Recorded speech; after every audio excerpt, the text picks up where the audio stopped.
awesome for the book. As I mentioned, he helped put together, he personally has authored the part to make this event happen.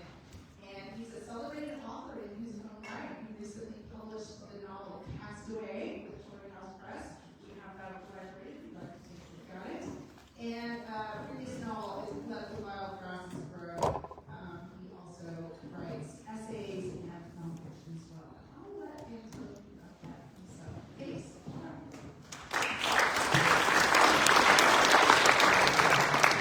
Thanks so much, Jesse. No, I'm not going to tell you anything more about that stuff. But obviously, I'm working with Back Beyond Books here with the library.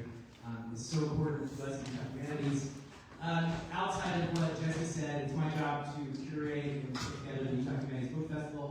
We're going on our 28th year this year, and it is statewide from St. George to Logan and everywhere east to west, except for the West Desert. I keep getting on my review people in the West Desert. That's hard. But we're going on our 28th year. We already have stuff coming in October. We're having on the Christmas Day coming to Back Beyond Books, and we're going to do other stuff in Moab. So check our website for the book festival events. So they run from October 1 to October 31 throughout the state. It's a big celebration. Sadly, I have to say this, and I'm not going to read out any, but it's great because this is a celebration tonight from authors that I revere and adore. But this could be our last year because Doge has got all of our funding for the no, celebration, remember, celebration. But with advocacy. On April 2nd, they cut all state budgets across the country. Some humanities councils have shut down. California shut down last week. Many are closing their doors within the next few months. We are staying alive at Utah Humanities, but we're alive till November 1. So please contact your representatives. Tell them how much you love the humanities, how much you love the arts, how much you love the libraries, who have been under attack too. But beyond that, thanks so much for the partnership with Back Beyond Books and with the library and for a great evening. I'm going to have to David for fun stuff, right? Okay, sorry about that.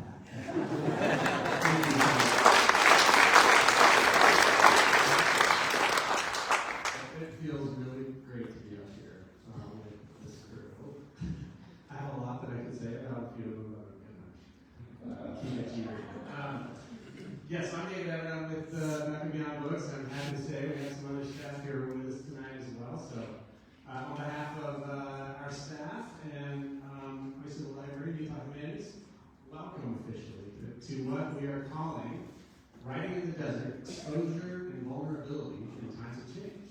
It's a very special evening of conversation with three of our favorite authors here in the lab, Irvine, Chris Giles, and Mark Sundeen.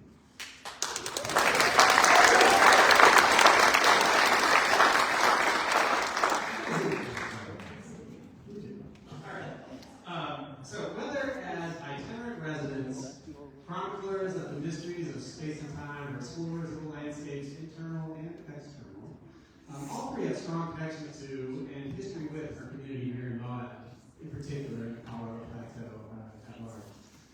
Amy, for instance, is a sixth-generation Utahn whose memoir, Trespass, Living at the Edge of the Promised Land, starts with this sentence: "My home is a red desert that trembles with spirits and bones."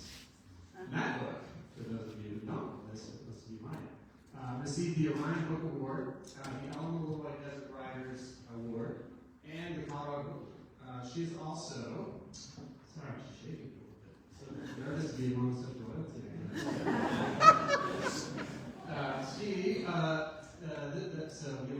She's also the author of Desert Cabal, which is an author called A New Season in the Wilderness, and co-authored as well Airmail, Letters of Politics and Candidates in Place with Pam. Her next book, Almost Animal, is forthcoming from Speaking of the Ground. Forthcoming, so stay tuned for that. Now, turning to Mark Sundeen. He may have single-handedly made living in a single-minded Moab the goal of a generation of aspiring writers. He is the author of The Unsettlers, The Man Who Quit Money, The Making of Toro, and Carter. Mark has won fellowships from MacDowell Colony, Montel Foundation, Montana Arts Council, Utah Arts Council. He's a contributing editor to Outside Magazine. He's held a Russo Chair, hopefully not too loud, in creative writing at the University of New Mexico, and now teaches in Montana at the University of Montana. His latest book is out just this spring. It's called Illusions and Grandeur, and it's a collection of essays about the dreamers of the New West, in which Moab is actually featured quite prominently. And then Greg Childs. His very first book, in fact, Stone Desert, is all about bumping around the Canyonlands in our neck of the woods, the magic and mystery within it. The oldest tracker of wonder, a gap-toothed writer, these are his words actually, and a wanderer who lives, well, everywhere at once it seems, but frequently off the other side of LaSalle's, just around the corner over here, just in Colorado. Craig has written more than a dozen books involving the natural world, and he is contributing editor at Out in the Adventure Journal magazine. And it is fair to say that his body of narrative nonfiction and journalism, that body is approaching the status of mythical at this point. We barely have room on the table for all the books. His latest one, just out this month, is called The Wild Dark, Finding the Night Sky and the Light. So, with that, will you all join me in welcoming the spirit of the story?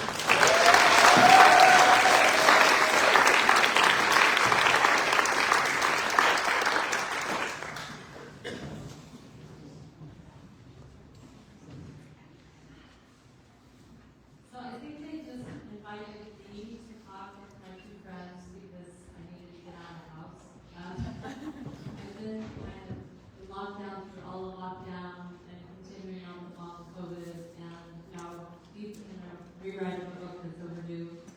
And but it's a great pleasure to come out of my little cave and be here with two of my dearest friends tonight. And you've heard the official introduction, but I'd like to give you a more personal introduction. Because there's a lot of shared history with these two. And I'll try not to cry. We read versions of one another's books. We fought over titles.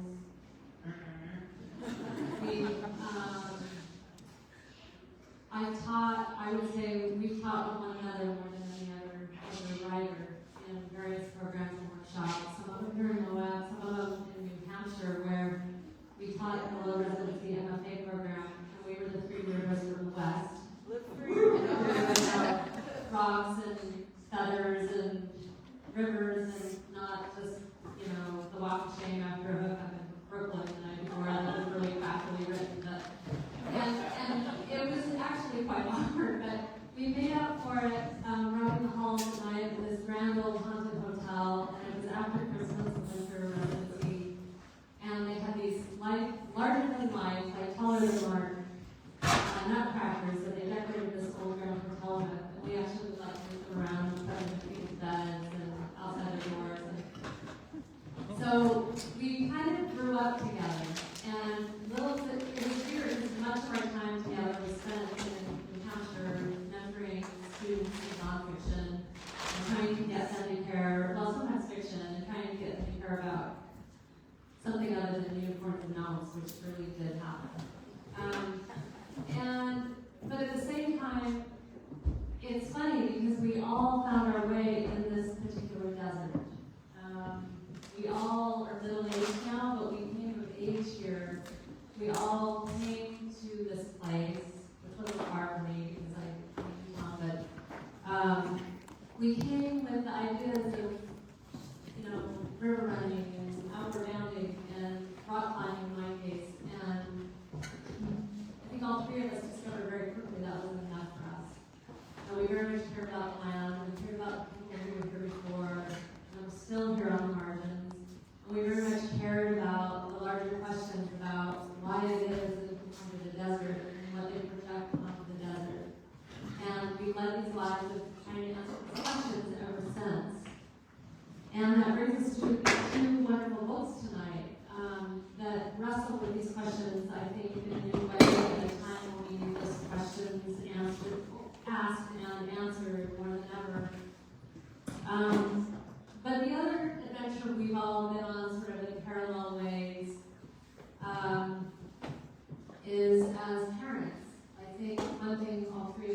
share is that, I mean, I think every parent can say this, I don't mean to sound exceptional, but all three of us truly ended up on parenting adventures that we did not ever imagine we would be on. And we've shared as much about that as we have anything else, and I think it shows in the writing, particularly these two books, which I hope you'll all buy. And I'm noticing that a lot of us here are not in our youth, and that I really love for you to all buy a book that you can pass on to a younger generation so that they will keep hearing about the desert the way that people just are doing.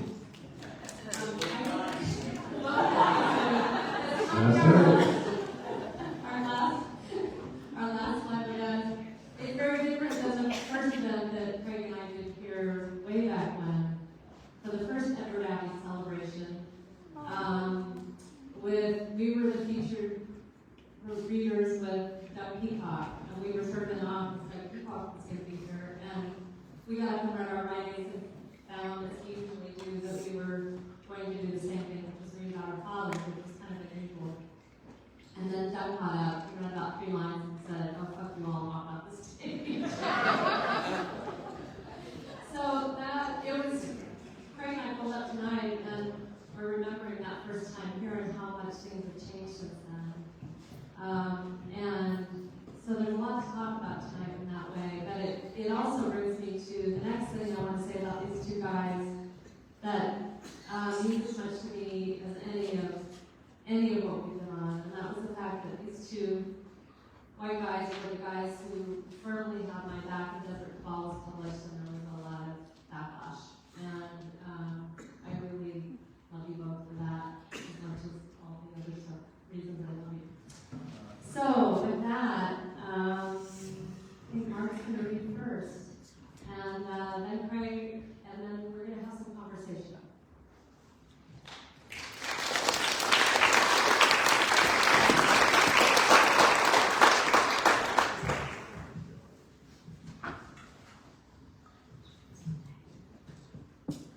Thank you all for being here. Yeah, this is the new book. I was told I needed to tip my hat back.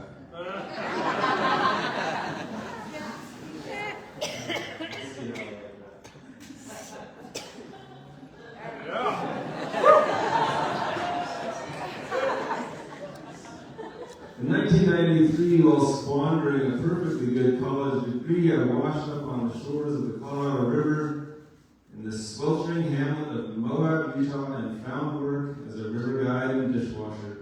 I was 22. That's the beginning of this story I'm about to read. It's also, maybe you can say, the beginning of this entire book. The story is called The Shingle Wide, and I think I'm not going to introduce it all. I think it's going to tell itself here. I'm going to skip around a bit because it's too long. It's a story that spans 27 years. And it all takes place in a trailer. Is there a chance of getting any more light on this podium? Okay. So,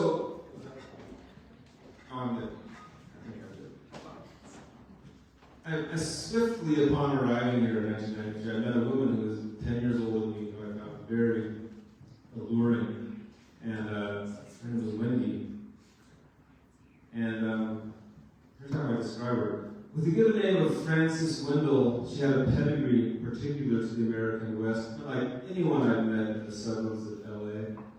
Her mother was a Seven Sisters Blue Blood who'd gone to a Montana dude ranch one summer in the 1950s and fallen in love with the strapping son of the owners. She married and stayed there on their ranch on Hanging Woman Creek, a name so Western that not only could I not make it up, but Louis L'Amour chose it as a novel title. Wendy and her brothers moved from ranch to ranch, and she came of age in a settlement called Immigrant in Montana's Paradise Valley, where she rode her horse to school and was crowned rodeo queen. After getting a college education nearby, she found herself engaged to the scion of a cattle empire who listened to Bach in his Mercedes. Wendy spent the engagement clinically inseminating prize heifers and anticipating an entire life looked the same. Then, the rodeo came to town. Wendy met a clown. She described him to me as the desert breeze blew in her hair, her eyes glossy. He had a Fu Manchu mustache and an 8-ball of Coke. He took off in a Porsche, he said. The next day, we were in Canada. In the summer of 1994, Wendy moved to Moab and bought an acre of land along a dirt road where a lazy creek twisted through a shallow valley. It was shaded by ancient cottonwoods and thick with fresh tumbleweeds, though at the time I couldn't have said which was which. From a used trailer lot she purchased in 1961 Artcraft mobile home for $2,500 that was 10 feet wide and 57 feet long, a hull of sun-battered white aluminum. She placed it upon the land with its 2 doors open to the creek and the tall crooked trees. I'm skipping many years here. Basically what happened was I fell for her. I was too young and stupid to be able to know what to do about that. And then she moved back to Alaska and married a fisherman. I was heartbroken. But she had in the process completely refurbished the trailer and put cedar shingles on the outside. And then she rented it to me. Now the trailer was my home. When the river season ended, I woke each morning and made a cup of tea and hurried to the captain's cabin, where it usually plowed in a down carpet because the laborious furnace didn't push hot air all the way to the rear end of the trailer. I sat down and wrote. Out the window, I watched fresh green tumbleweeds grow up and over the hood of Wendy's 1965 Chevy truck, abandoned in the deep sand that served as a driveway. They covered most of the acre. Also known as Russian thistles, the invasive weeds thrive in the desert during summer monsoons and fall storms. At first, they're beautiful. The green ribs of an enormous kettle, spindly lattices woven together, 2, 3, even 5 feet tall. But as they sit unharvested over winter, they grow brown and brittle, sharp to the touch. And as the spring winds howl, the minuscule root is dislodged and the hunk rolls away, just like you see in the movies. Now on the open range, they keep rolling into the horizon. But in my place, they roll only as far as the neighbor's wire fence, where they piled up in impenetrable drifts, not before dropping thousands of seeds that lay in wait for the next rains. As for that truck sunk in the sand to the axle, Whitney said, if I could get it up to run, I could keep it. Wildman Jimmy helped me install a new starter, and now I had a rig that I could fit 7 kayaks into. I took up with a 6'1" river guide named Slim, who drove a 1972 Ford truck and sang like Tammy Wynette. I told her I was too wounded for love. She said that was okay, because she preferred to be single. And we drove across the creek to the Branding Iron to karaoke, where she sang, "Your good girl's gonna go bad." And I sang, "I'm gonna break every heart I can." Although like me, she came from the California suburbs, Slim equally embraced the scuffed boots and sheepskin coats. Our romance could find no more glorious set than our rickety trailer. Like so many insecure 29-year-olds, I had thought falling in love with some volatile sprite of a woman might make me more of who I wanted to be. But with Slim, neither of us was the other's fantasy. We adopted a Merle Haggard number as our anthem. And I don't have to wonder who she's had. No, it's not love, but it's not bad. With the old trucks and dusty Wranglers and the creaky mobile home, I could continue to fancy myself as something other than a private college English major.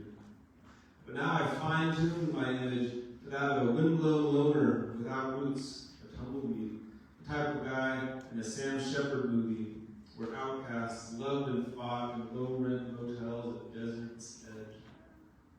I damn near memorized the monologue from Paris, Texas, the Sam Shepard movie, where Harry Dean Stan's character has wandered for years across the Badlands, forgotten how to talk, tracks down his lover, is now working behind a mirrored glass in some grim Houston peep show.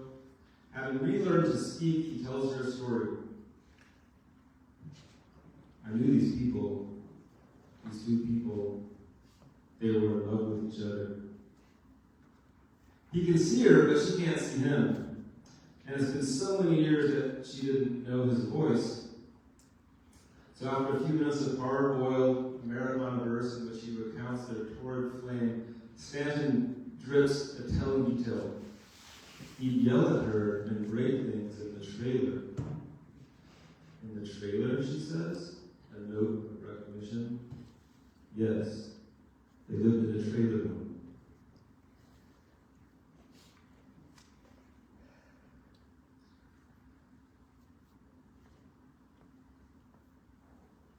I got sent to Alaska to be a river guide. During the break from guiding that summer, I set out to visit Wendy. She was 8 months pregnant. I got a ride at Anchorage, then flew to Juneau, where I boarded the ferry to Sitka, a 10-hour cruise. The galleys for my second book had just arrived, and as I sat on the deck, mist rose from the banks of spruce while I pored over the pages with a red pen.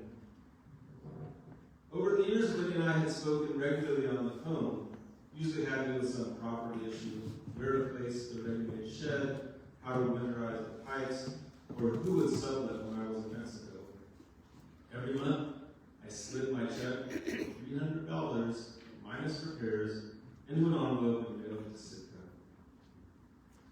During the ferry trip, what I should have been contemplating was how our friendship had come to resemble a kind of marriage. I didn't yet know that marriage is, in addition to a romantic and carnal match, an economic relationship built on trust. One partner might contribute more of the money, the other might do more of the labor. In our case, I was doing countless hours of unpaid work on the trailer, while Wendy was undercharging on the rent, and letting me sublet at will as I jetted around the continent. She had become my patroness, enabling my writer's life, letting me live alone in a secluded spot where I didn't have to work after year. Our arrangement required that neither of us lie or cheat or get greedy. And it worked. But that sense of trust was not what I contemplated as the ferry approached Sitka. She had mentioned that her husband would be out of town on the boat, fishing for a few days. And it struck me less as a desire and more as a worry that I had never been the home-wrecking type. As the ferry docked, I walked down to the gangplank. Wendy was waiting there on the dock, full-bellied, trailing 2 dogs, waddling toward me. She looked radiant in the rare swath of sunlight that escaped the day's sea clouds. She drove us to their cottage where I recognized her handiwork as a decorator. The pregnancy had burnished her beauty. I felt the stirring of a kind of love that I can best describe as magical. We would not be together during this life. There was a glow between us that would glow into the next world. What surprised me about this feeling was that I had never believed in another world. I've since learned of a Buddhist cosmology that sees the universe as an infinite number of alternate realms, stacked like dinner plates, each containing a world slightly different than the one we know, each a result of our different choices. Although those spheres were devised years ago, or centuries ago, they seem to explain why the universe is constantly expanding. There in Sitka, I imagined my life with Wendy on one of those cosmic plates. I didn't feel heartbroken.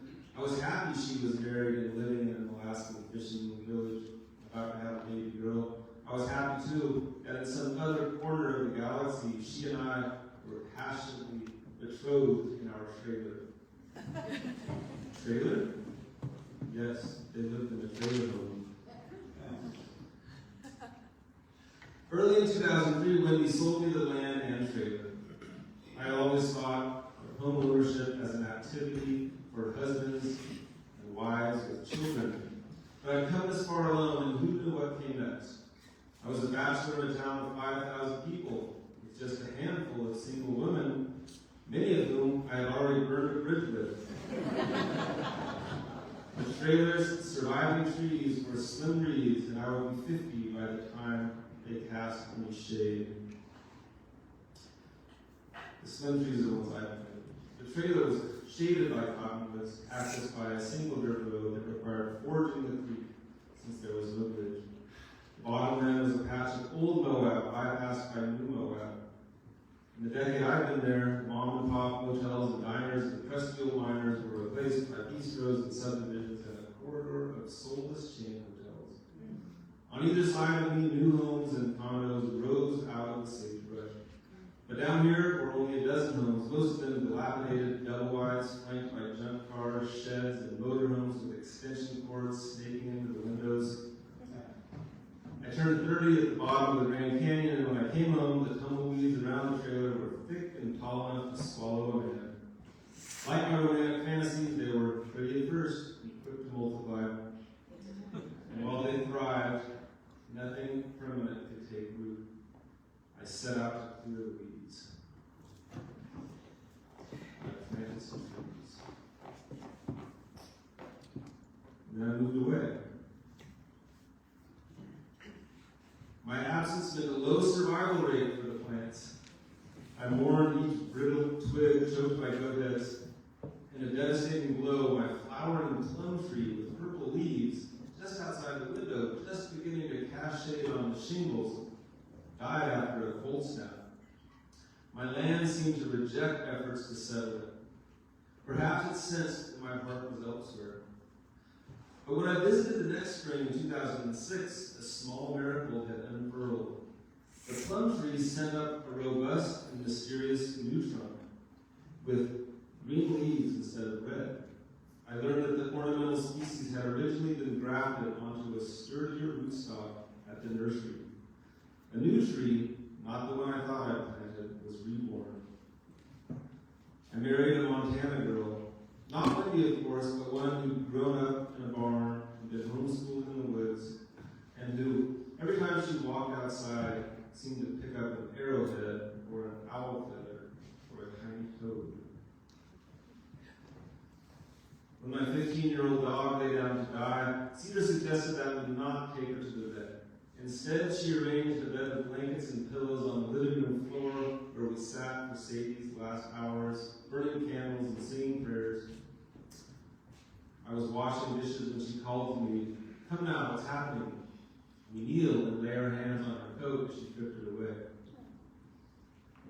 Not long after that, we skied through the backcountry.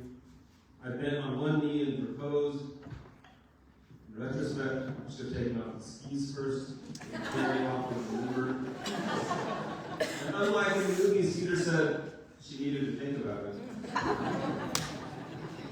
Also, unlike in the movie, the precise inspiration for this spontaneous act was not a burst of romance, but a welling irritation at my own shallowness. I now knew that the love I saw wasn't something for which you waited and waited to arrive, but something you created when you made a promise. In the fall of 2018, I rode to Moab alone. Cedar and I had been together for a decade. We had trekked around Nepal twice, lived 3 months in our car on Mexican beaches, and we're now in Albuquerque teaching at the university. She was visiting a friend and would arrive the next day. I drove across the creek, and with those yellow leaves quivering overhead, and before unloading a single item, I hurried from shrub to tree, holding the leaves between my fingers, whispering words. Then I called Wendy. I could tell by the upness of her tone that she had not heard the news. He had a baby boy, I told her, and he died the same day. One reason I'd fallen in love with my wife was the mystical way she inhabited the spirit world, the calm and wisdom with which she faced death. But I did not think I would witness it with their own child. Even through the howling and the weeping, the days where I just wanted to get rid of his body,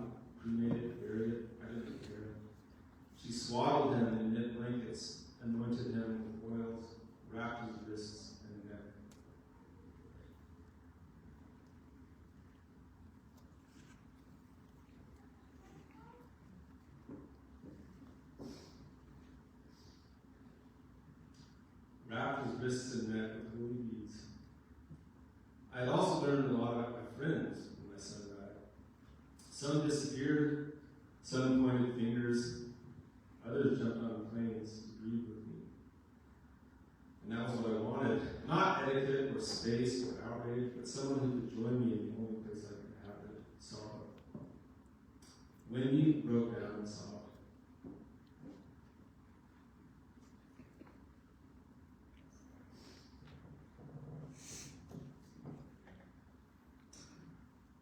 I lowered myself to the splintered front steps and cried into my phone with her. She told me that before her daughter was born, when she was 39, she had miscarried. She had thought that was her one chance, her last chance. And then, not long after, she was pregnant again. Cedar arrived the next night. It was my 48th birthday. On her way to town, she stopped for groceries. A lifelong vegetarian, she bought a steak. In the morning, she took a test. Another baby was on the way.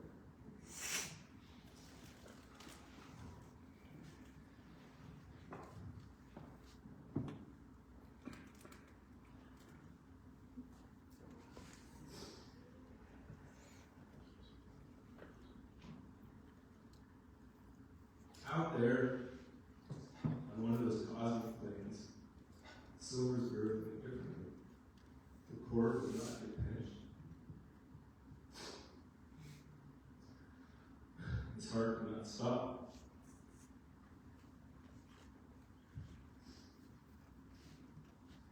And the machines saved him. He lives with his parents. Toddling along in the torture trailer. Yes, they live in a trailer. The shingle white was vacant when the pandemic began. Our second son was 9 months old. There had been no cases reported in Moab, only a handful in New Mexico. And yet it seemed that any day they would shut the border between the states. We drove up to Utah while we could. On a warm March afternoon, we arrived. Bags of rice and a 20-pound sack of pinto beans. We carried Bodie down through the cottonwoods and the thatch of Russian olives into the creek, gurgling over mossy stones. The catalpa I planted was 30 feet tall, ready to emit 1,000 white flowers. The green-leafed plum was thriving. The sycamores were spindly, not hard enough for the cold winters. I introduced him to the spirea, the skunk brush, the rabbit brush. No leaves had emerged yet, but I let him hold each stalk in his fingers. The Apache plume, Forsythia wisteria, privet. He clutched the white bark of the sycamore. The Forsythia blossomed first, early April, bright yellow flowers on bare branches. As the days warmed, we strung a hammock in the thicket by the creek and swung our son. The almond tree bloomed later that month, and still we did not go home to Albuquerque. I cannot say if our baby was at risk from the virus, but I could not be persuaded to take him out of isolation. He was safe here with us in the trailer. As May began, before leaves had returned to those trees, a heat wave swept through. I pushed Bodie in his stroller along the bumpy dirt road to where it crossed the creek, then turned around and returned home, peeping under the canopy to see if he was asleep. I parked him beside the kitchen window, beneath the plum that had died and come back with another one.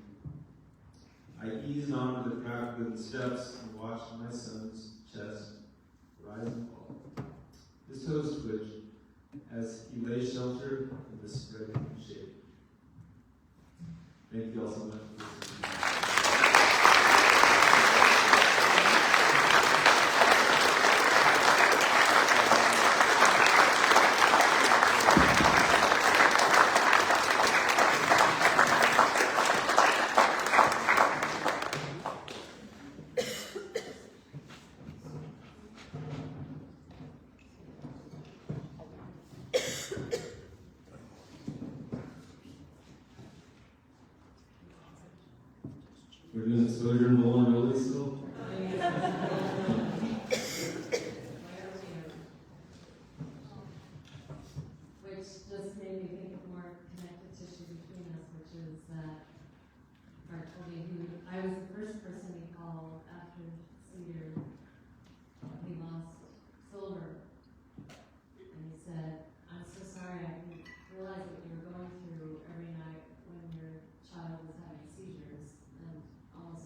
really seen because few people understood what I was like. You. The very first event that Craig and I did years ago, Utah Humanities event at Westminster College. And this is social vulnerability, right? You're all okay with it. Craig's wife was pregnant with their first child, and I was pregnant with ours. And I left early to go get the first ultrasound and came back. And Craig looked at me across the room, and he knew that there had been a heartbeat. And that was the beginning of a very long journey with our kids. And Utah Humanities and back beyond know that they were getting us through. There's some confluences that just happen. This is one.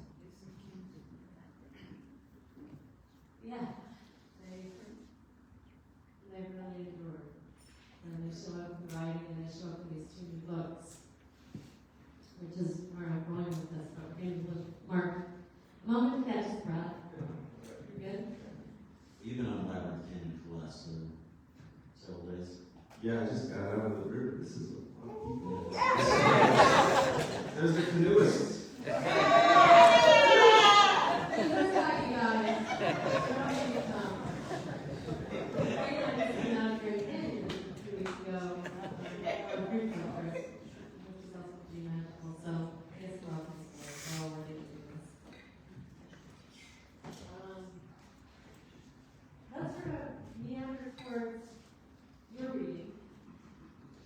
Yes.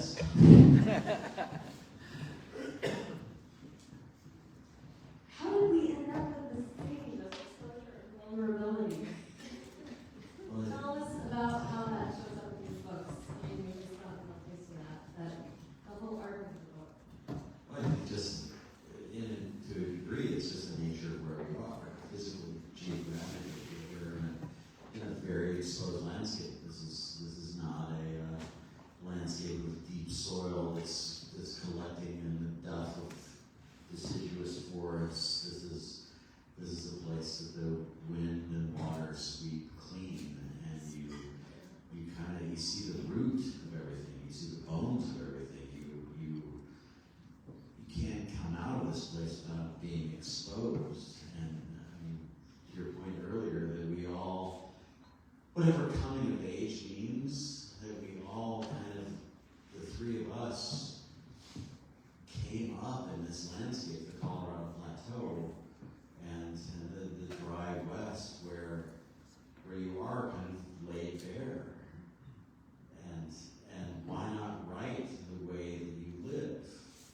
Why not write completely exposed, which is, I mean, vulnerability is the other word there. Exposure means vulnerability. Exposure means you've peeled back the layers and you are now exposed to the elements. Emotional, physical, all the elements. And I don't know what other landscape is like. I don't know what the rest of the world is like. Maybe it's all the same. Maybe everybody is equally exposed. But here, it feels like you have to put a pen to it. You have to go, I am revealed, and this is what it looks like. This is like down through all the nomenclature and the words that would protect us. This is what we look like at our root, at ourselves.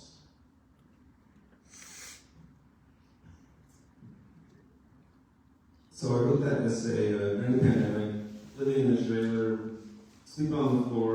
We didn't have a big enough bed for the three of us. Wake up and write for about 15 minutes each morning. And so Amy's book as well talks about how when Ed Abbey wrote Desert Solitaire, in the first draft he mentioned that his wife and children lived like 20 minutes away in Moab. And then he edited that out for to give it a certain persona, I guess you could say. And so there was a baby and a second. Odie was 9 months old and Silver would died. Thinking like, what if I was trying to write and not talk about this? And so I decided to do the opposite, just actually talk about the internal landscape. And as a friend who read that, was like, that piece was published in Outside magazine. Someone said, almost everything Outside publishes is about the outside, but about adventure, being away from home, being away from this piece of about home. Almost the entire story takes place at home. And just a completely different type of home that what's actually happening at home as opposed to, I mean, do you remember the Snow Leopard by Peter Madison? Just like, Oh, yeah. yeah. Weirdly enough, a great adventure book, philosophical, travel, all that. Come to find out, his wife had just died, and he left his 10-year-old kid home, and in a fall for 2 months. Wow, why didn't you write about that too? I would be interested in hearing a little about that as well. Yeah, maybe we might be the next generation of that Abby and Matheson set that up, that we were here going, well, maybe what we've got to prove is that we can write and we're in this landscape, but our lives are integral to that what's going on this day-to-day basis. That's what's really struck me about Desert Solitaire and what you've heard about Desert Ball is that, yeah, he had a whole life going on that he kind of just slid aside because it didn't fit in the narrative, which you always do as you're writing. You're sliding things in and out to keep the narrative going, but how much are you going to slide out? That you've got children and a partner and a complex emotional life that's dominating your thoughts every day, that when you're looking at that rattlesnake, you're going, oh, cool, rattlesnake, but I've got all this other stuff happening behind me, and I don't think you can get rid of that anymore. That it's part of life, and to leave it out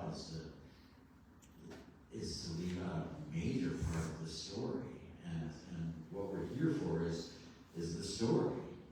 We're going to say this is what it was actually like. So if you want to know what it's like to be in the desert on a really simplistic level, yeah, you're looking at the rocks and you're responding to the weather, but what you're really doing is you're carrying material in your heart. You're carrying heavy weights with you, and I don't think that should be discarded.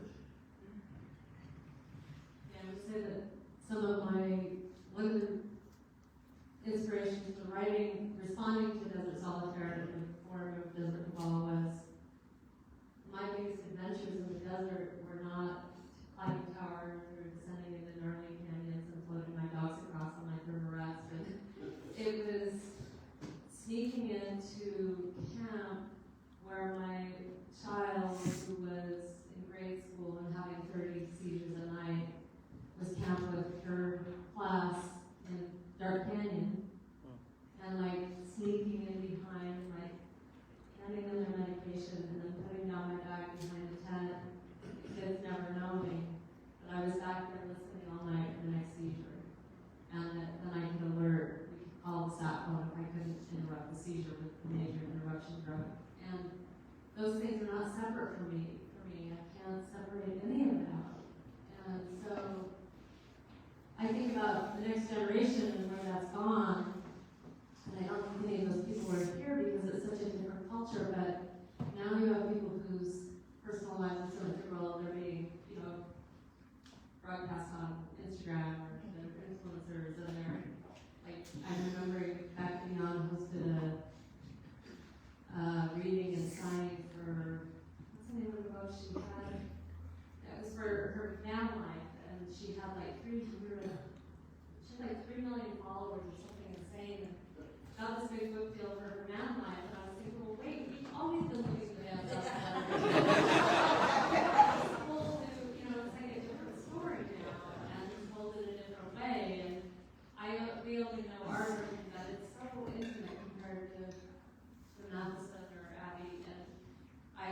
up the road to that too. If you haven't read Pond Scum by Catherine Schultz in the New Yorker, it's about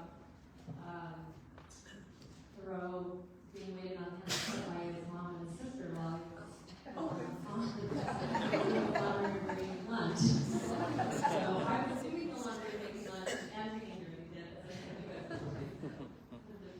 Well, this seems so much more real. That to say it's just stone and sky and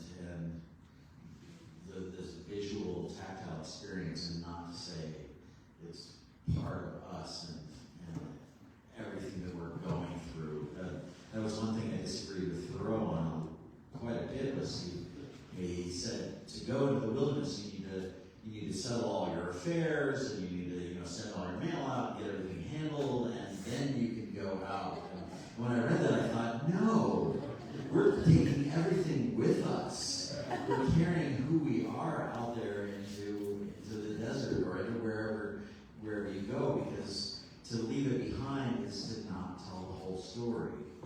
And as writers, you can't tell the whole story. The book would be too long. Yeah, it would be ridiculous. So you're always, writing is more a mission than it is anything else. It's what you're leaving out, but to leave out the fact that you're human and that you have these experiences means you're leaving out the critical relationship between you and the landscape, which is everything you brought with you, everything you're carrying. Like the reason that when you walk out there, you drop to your knees sometimes and just weep out of fear or out of pain or out of joy, whatever it is. That's when you winnow it down.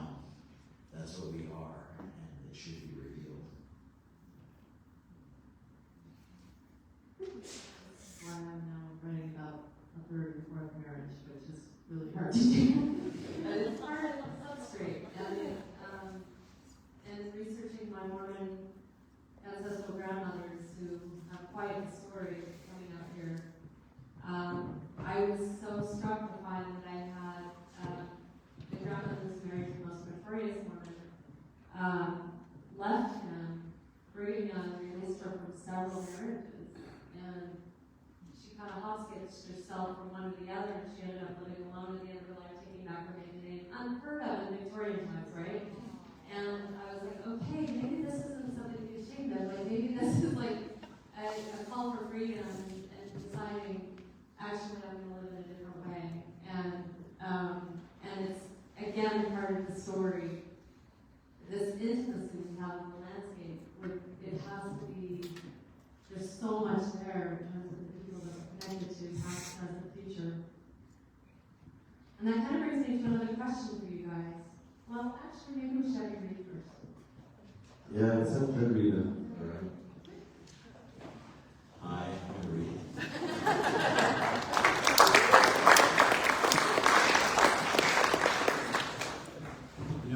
When I read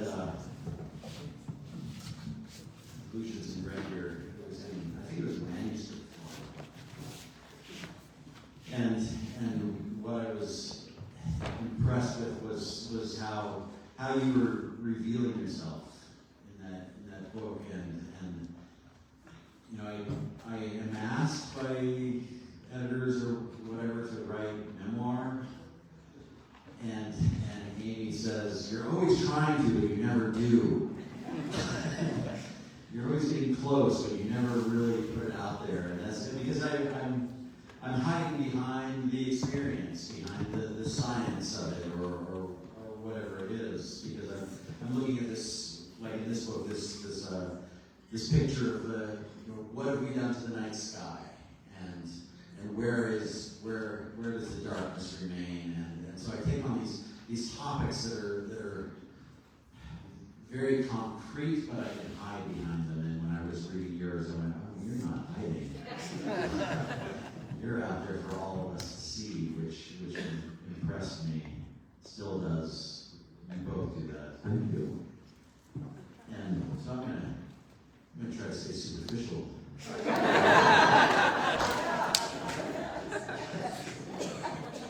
You just wait. That was gross. I'm writing about elements, the dominant elements, or the most effective elements that I experience, that you experience, rain, water, floods, ancestry, potsherds, and night sky is always one of those stories that would show up in every book that I wrote. And so eventually that had, for me, it had to become a book. Because I think in books, I think in narrative, I think in stories, and I think, oh, if I tell the story of this thing, it will matter. If I tell the story of the night sky, I will understand it more, and maybe the reader will understand it more. Our oldest stories are about stars. The current popular telling is scientific, and it relies on how features like the Irvine Nebula and other stellar nurseries produce bright new suns, compression, heat, nuclear fission, voila. For a much longer time, we lived under a different imagining, a prodigious sky not necessarily bound to science, but loaded with conversation and rabble, bickering celestial relatives, the morning star chasing the moon and slipping behind her orb. Deities got revenge on each other while playing with us, mortals down here on the ground. For its permanence and eternal shine, nothing was ever stationary up there. Legends showed agency in the night sky, not just spheres of mass and radiation slinging around each other, but a brilliant and brawling presence. The character who's in this book with me, his name is Irvine Fox Fernandez, and David from back beyond knows him because we all worked together for the same outfit back in our 20s, taking kids from LA out into the desert. And so my friend Irvine joined me on the journey that is the basis of this book, where we rode bikes, mountain bikes, out of Las Vegas, leaving from the Las Vegas Strip 2 years ago in November, and biked 200 miles to the darkest part of Nevada. When Irvine and I worked with kids on the river, a campfire favorite was recounting traditional tales of how the world came to be, how animals formed mountains, or a raccoon ended up with a bandit mask on his face. Having studied mythic cosmology in college, I came to the job with stories from around the world. Coyote Scatters the Stars was one I dipped into. This is a Dene legend, Navajo tradition, a mostly Athabascan heritage that arrived in the Four Corners with a pre-existing relationship with the stars. I've read and heard different versions, and in the end it's always the same. Stars strewn wildly across the heavens by the hand of trickster, Coyote. Around the fire, I tell kids about how a deity known as Heshechene, Black God, took the stars from a buckskin pouch and placed them in the heavens. He thought long on his arrangements, positioning each with care. He'd step back like an artist to study his composition, considering how it was coming along, and I'd play this part up, pretending I was Heshechene, holding a star between thumb and finger as if it were a precious gem, pondering where to put it. We had an actual sky for reference, which helped, and some kids weren't watching me or the fire, but sat back on their elbows, looking up as if they couldn't take their eyes off the sky.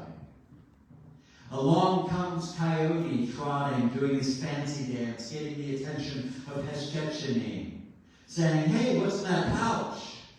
"Of magic, glowing crystals that you've got." I danced around as I told this part, pretending I had a tail and a needle-nosed snout. Heshechene told him to get out of here. Coyote couldn't resist, and he stole the pouch, taking off running with Black God coming after him like a storm, yelling, "Coyote, no! No, Coyote!" Coyote reached into the pouch and threw the stars up so hard they stopped and stayed wherever they landed in the sky, threw them until all the stars were spent. Coyote then dug deeper into the pouch and pulled out powder gathered at the bottom. He hurled that powder with all his might, and it formed the Milky Way, which was my cue to reach into my pocket and pull up a fistful of lemonade powder. that I pinch from the food supplies. I'd throw the powder into the fire and it would explode in a plume of noxious rainbow colors, lighting up the faces of the kids. When the flash wore down, darkness filled in and the sky opened like a theater over their heads. All the stars exactly where Coyote had left them. I loved that story. Though it's not from my forebears, it made sense to me. Its concept's universal. In scientific fields, it would be called self-organization, categorized under the study of chaos theory. There are unstable elements in the universe, and they act as forces of creation by shaking up old equilibria, bringing of stars, and everything we know by making a mess of things. With disarray, without disarray, there would be no array. In a high desert canyon northeast of Wellington, Utah, patina on sandstone has been pecked into the form of a coyote, standing upright like a person. With its head turned in profile, this anthropomorphic animal holds what appears to be a pouch, which is likely the pouch that held the stars at the beginning of time. Surrounding this petroglyph is a grid of hundreds of distinctly circular peck marks, which are understood to represent the night sky. The rock art panel is more than 1,000 years old, and it appears to recount Coyote creating the heavens, which is how I've come to believe that it actually happened. This book is about the science of the heavens, about how we see it now, but it also goes back to Coyote. It goes back to when you would look up at the night sky and not know that those are all other suns, that they're all these nuclear furnaces. Think back to before that, when you just looked up at the night sky for the first time, and you didn't know what it was. You didn't know what stars were. You just knew it was immense, and it was powerful. And it was deep. When was the last time you saw a sky like that? When you saw the deepest of the dark and you saw the Milky Way spread in front of you, the last time you saw a sky that just stopped you cold. While I was writing this book, I interviewed quite a few different people, and one of them was Dr. Jamie Yang in Reno, at the University of Nevada, Reno. And she runs a lab there that looks at how human-made toxins affect animals and plants. And one of her main studies is the human toxin of light. Light is a toxin. That's what I wrote about this in this book, saying that light, excess light occurs, there's a strong correlation between excess light and breast cancer. There's that light is actually is killing us.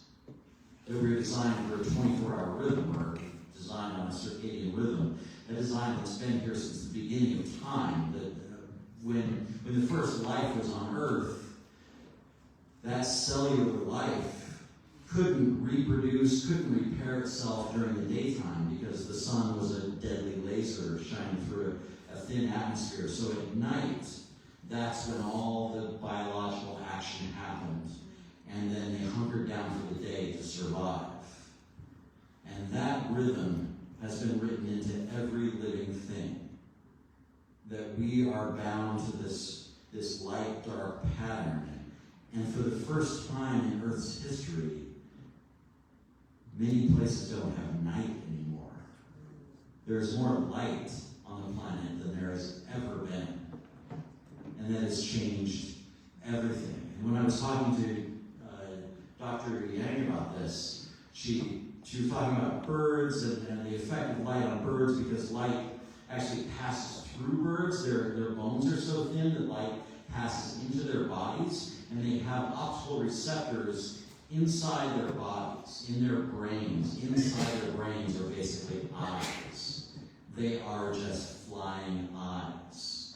And so our light has changed them dramatically. And one thing that she said was that so many other toxins are hard to get out of the environment, almost impossible. Getting heavy metals out of a river is this complex process, but getting light out of environment is a flip of the switch. Just like that, the toxin goes away. And as I was talking to her about this, we started talking about her personal history. She grew up in a city of 13 million in China. And she said she would sing, as part of school, she would sing the Chinese version of Twinkle, Twinkle, Little Star. And she didn't know the stars were real. She thought this was some mythic thing. And her family moved to Southern California when she was 9, so she still didn't really see that many more stars. There was a lot of light, and it wasn't until she went to Joshua Tree as an undergrad studying biology that she saw the Milky Way for the first time, which is not unexpected. 80% of people on Earth cannot see the Milky Way, can barely see a star. And so one of the questions in this book I'm asking is, what does that do to us, not to see the sky? I mean, this concept of exposure, like to not be exposed to the sky, the night sky, what does that do to us? She described to me that night, seeing the stars, the big stars for the first time. The transition with its shifting colors bewitched her. As stars rolled out, she had trouble remembering how it happened. They must have come on one by one, but each time she looked, there'd be 100 more. They filled the sky. Her voice faltered as she recalled seeing the Milky Way for the first time. I think I cried, Wu Yang said. Then she corrected herself. I know I cried. We're fortunate that we live so close to a full, deep night sky. But I wonder, what does that do to us not to see it? You know, there's the physical ramification of the disruption of our circadian rhythms, but then there's also, you know, we live in a container, and a bright night sky puts a lid on that container, and you can't see out. And a dark night sky, which you know is not dark. You know that a night sky that we call dark is actually light. It's bright with starlight, with interstellar dust or interplanetary dust bouncing sunlight back at us. What does it do to us not to see that? Not to look up and go, oh, infinity right there. The majority of the world, of the universe is there. And I see the dark skies we have not as an absence of light, but as the presence of space. You know, the sky, as I call it, the sky is what we see during the day, the blue sky, the sunlight hitting the Earth's surface and bouncing back up into the particulates in the atmosphere and the water vapor, turning it blue. That's sky. At night, you're seeing space. You're seeing the universe. The house where my children were born had a single switch that turned all electricity off. Before climbing the ladder to the loft for bed, one of us would tap the switch and shut down ghost globes and tiny bricks of diodes that stay on for no good reason. The internet's inaudible purr ceased, and the moon and stars could drift freely through the windows. We were on solar, our winters powered enough to get us through most days, with nights dimmed out of habit. Oil lamps set around the house with their small blades of flame. For me, it was a familiar and promising way to live, a home silent at night, wires in the walls no longer hot. Later, we got indoor plumbing and more solar panels, enough to keep most of the lights on in the gloom of winter. We no longer had to walk outside to the tap for water every night. That was something I came to miss. Those times of waiting for buckets to fill, nothing to do but study the night and feel the million tiny needles of the Milky Way landing like snowflakes on my cheeks. What would our lives be like if we could turn everything off occasionally and step outside and look up? This is why urban power outages excite me. Aside from the traffic signals being out and hospitals turning on generators while your freezer starts to thaw, there are benefits. We get to see the world as it was, as it still is. Moths resume whatever they were doing. Birds correct their flight paths immediately. Even the humans fall silent, the only clatter coming from a frantic hunt for batteries in a kitchen drawer. I was a kid in Phoenix when the power went out citywide. Air conditioning off.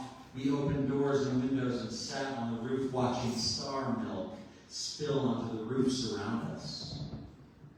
In my 20s, guiding for the outfit that Irvine and I worked for, I was sent to Bahia de Los Angeles on the inner coast of Baja, where my job was to identify kinds of granite and cactus for an elder hostel trip. This was 1994. We were 300 miles from the nearest urban glow. The only electricity in this Mexican fishing village came from diesel generators and solar panels. Outdoor light bulbs were the old gas discharge variety, naked and dusty. Under palm frond palapas, one hung by a pair of wires in front of a whitewashed bodega, luring moths and spiders. The little town didn't touch space, had no effect on it. When stars lowered into the sea, one by one, I thought they would hiss. After the trip, we returned to Southern California, arriving on a date that would prove auspicious. An historic power outage would hit early the next morning, a full-blown coastal blackout. Our time in Bahia de Los Angeles primed our eyes for the event. In the bigger Los Angeles, showing up late at night, our eyes sizzled in their sockets. From orbs of sodium vapor flying by the thousands, I sat in the passenger seat while another guy drove the company van hauling a loaded kayak trailer. There was so much brightness, action, and noise, we both felt like we were going to be sick. I had a paper map in my lap, but I couldn't tell north from south or one municipality from another. We had a place to stay, someone's apartment in Pasadena, an address scribbled in a notebook, so we pulled over at a gas station to ask for directions. My partner went in with the map while I climbed onto the van roof on top of our tied-down cargo heap, hands cupped around my eyes, doing the only thing I knew how to do. The sky looked like the inside of a grapefruit rind. I teased out the blood speck of Betelgeuse, shoulder of Orion, and then a couple of the constellation's belt stars. Between what the gas station attendant offered and my being able to tell north from south, we found our way to a friend's place to park the trailer and get some rest. In the darkest hours before dawn, the Northridge earthquake struck, throwing me from the couch where I was sleeping. On the third floor of an apartment building, everything lurched violently back and forth. Magnitude 6.7, epicenter directly under the city. Overpasses pancaked on top of each other, and cars that had been in motion tumbled into fissures. At once, every light went out. This was a jerking kind of quake that pinches a person across the floor, in my case wearing the bed sheet I'd been sleeping in. The shaking subsided after a solid, terrifying 15 seconds. And I stood with my feet braced, heart pounding, in a room so dark I could barely make out the shapes of books and knickknacks on the floor, the lamp that had toppled.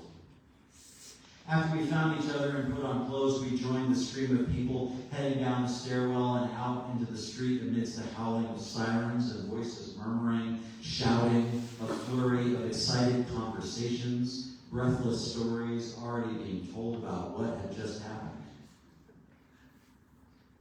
Without the constant photon bath, skinny strips of lawn and leaves of shrubbery relaxed. The entranced eyes of insects snapped out of it. All of us were now awake, staring around as if we'd forgotten where we were. In the absence of a visible moon, the darkness stretched farther than any of us were aware of. Blackouts coursing along a glass grid through Nevada, Wyoming, Idaho, all the way up to Alberta. The blast of darkness radiated off the west coast and took out cities.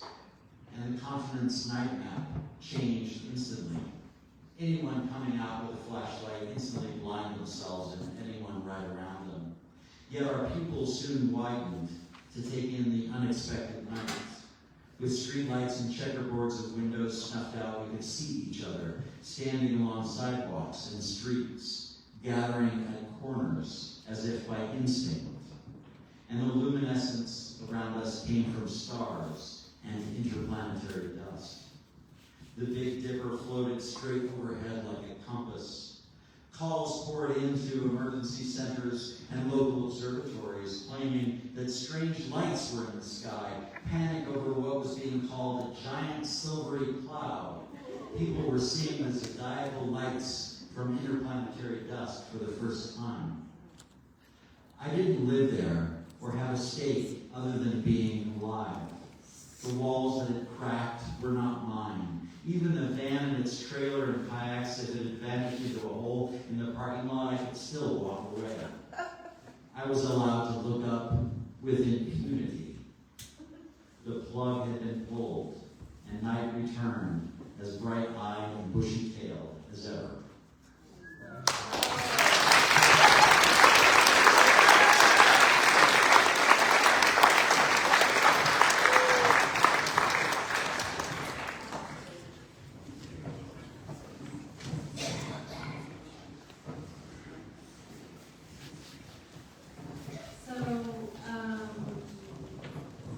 One last thought here about light.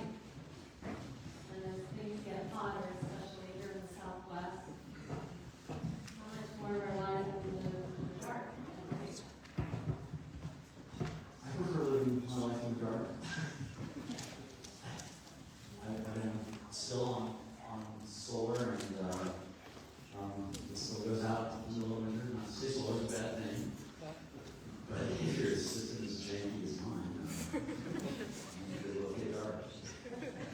And I think that's an important thing for us to still be in cycles, regardless of where we are. I was just in New York 3 weeks ago, New York City, and still finding, the drunken moon showing up in between buildings, and there's Jupiter up there, even in the city. It's just a matter of paying attention. Both these books have a sort of spotlight cast, and wherever somebody's projecting their delusion of grandeur onto the desert, there's bright lights. It's what makes the Sphere in Vegas, where you guys start your ride, and the lighthouse in Vegas. And I'm thinking about, in your stories, for example,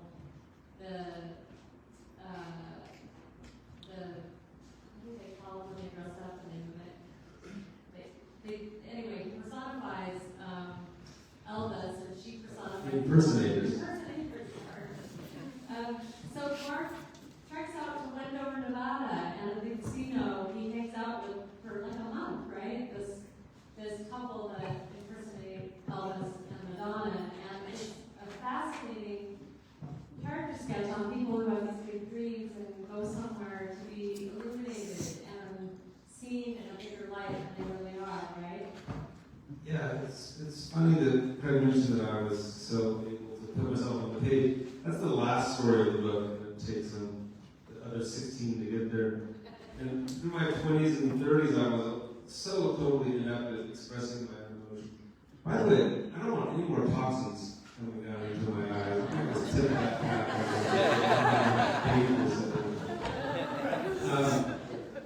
So I would go out and find these people who I found fascinating, and I would write about them as a way of writing about myself, because I was too immature and shallow and afraid to write about myself.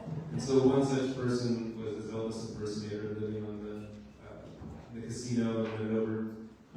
Another was nearby here, the guy who built the hole in the rock house down south of town. Turns out he had these aspirations to build something like Mount Rushmore, and he wanted so badly to be a great artist, and he didn't care that no one was paying attention to him. This was me too, right? Living in my trailer in Moab in the 90s, and having absolutely no connection to the real world, and seeing myself as someone who could make something like my hard enough if I was completely in the dark, so to speak. And so when I put this book together, it was pretty interesting to me to see that I could tell my own story through other people who would have, maybe I could become vulnerable with them, they would tell their story, I could on the kid. And that makes up many of the first half of this book. It's handy to have somebody else go, look at how emotional they are. Let me write that down. Gives you a little bit of deflection, but then eventually you can come out. Eventually you're seen. Well, I want to cover one last thing, and then I hope you'll all stick around to buy books from these guys. Politics, is a great politics. Yes, please don't buy them on Amazon. Buy them for Dave. Please support what's happening. Don't watch them. It's travesty what's happening to the arts. I'm struck by the empathy in both these guys' stories at a time when empathy is it's not called by Elon Musk for starters. But there are so many sure-footed stories about the desert and not a lot of curiosity about other people's experience. And I think that's typically a trend in American culture anyway. But what I'm so admiring of, and if you could go speak about this a little bit, is, well, we heard a little bit about you retelling the Coyote creation story. Mark, every story you are feeling some new depth of feeling or interrogating that of somebody else. But in particular, your reporting of Standing Rock is extraordinary. I'd like to hear more about, it was some of the only reporting I heard that let the Native voices and what they wanted us to learn from that experience come through. Yeah, I went to Standing Rock very much as a participant, and then started writing about it. For those who don't remember, it was 2016, the largest gathering, maybe people, perhaps, since Custer was defeated. And it was also the most successful environmental